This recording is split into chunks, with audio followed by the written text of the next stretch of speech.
আউযুবিল্লাহি মিনাশ শাইতানির রাজিম বিসমিল্লাহির রহমানির রহিম। আল্লাহ পাকের প্রশংসা। মহান স্রষ্টা ও প্রতিপালক আল্লাহ পাকের মাহাত্ম্য, মহত্ব, গুণ, ক্ষমতা ও কুদরতে বর্ণনা করা কাহারও পক্ষে সম্ভব নয়, কেননা তাহা যে কোনো ব্যক্তির শক্তি, সাধ্য ও জ্ঞানের বাহিরে। তবে মোটামুটিভাবে তাহার সম্পর্কে দুই একটি কথা যাহা বর্ণনা করিতেছি, তাহার অসীম ও অফুরন্ত গুণ ও ক্ষমতার লক্ষ ক্রোড় ভাগেরও এক ভাগ নয়। তিনি লা শরীক আল্লাহ, তাহার সমকক্ষ আর কেহ নাই। তিনি নিরাকার, কেহই তাহাকে দেখিতে পায় না। তিনি ধারণা ও কল্পনার বাহিরে, তাহার রূপ ও গুণের কথা ভাবিয়া কুল পাওয়া যায় না।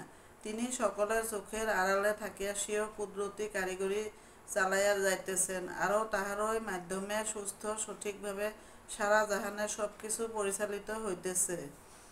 এই বিশ্ব দুনিয়া, আকাশ বাতাস, চন্দ্র সূর্য, গ্রহ নক্ষত্র, পাহাড় প্রান্তর, সাগর ভূধর তাহারই সৃষ্টি। জিন মানব ফেরেশতা, পশু পাখি কীট পতঙ্গ প্রভৃতি তিনি পয়দা করিয়াছেন।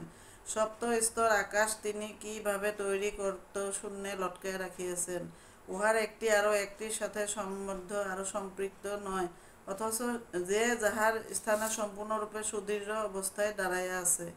সপ্ততল ভূতলেরও ঠিক একই অবস্থা। ইহা পরম বিস্ময়কর ও একান্ত অভাবনীয় ঘটনা ছাড়া আরও কি।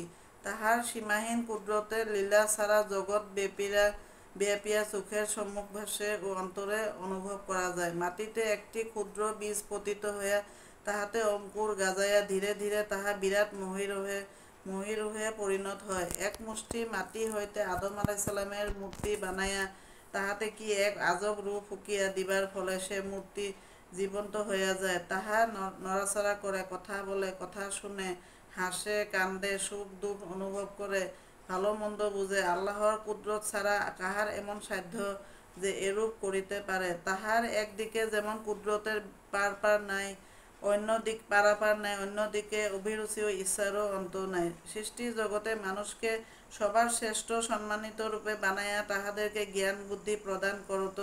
কে তাহাদের মধ্যে তাহার অনুগত ও কে অবাধ্যগত তাহা যাচাই করিয়া দেখার জন্য ভালোমন্দ দুইটি পথ তাহাদের সামনে রাখিয়া দিয়াছেন।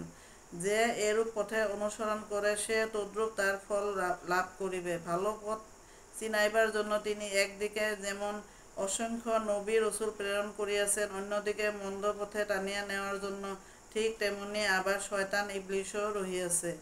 এই অবস্থায় উপর ভিত্তি করিয়াই দুনিয়াতে ভালো ও মন্দ, পাপ ও পুণ্য, সৎ ও অসতের খেলা চলিতেছে। অবশ্য ইহারই পরিণতি আছে। অনন্তকাল ইহা স্থায়ী থাকিবে না। একদিন এই খেলা সাঙ্গ হইয়া যাইবে। সেদিন ভালো মন্দের বিচার হইবে। বিচারে ভালোর জন্য ভালো ফল এবং মন্দের জন্য মন্দ ফল লভিবে।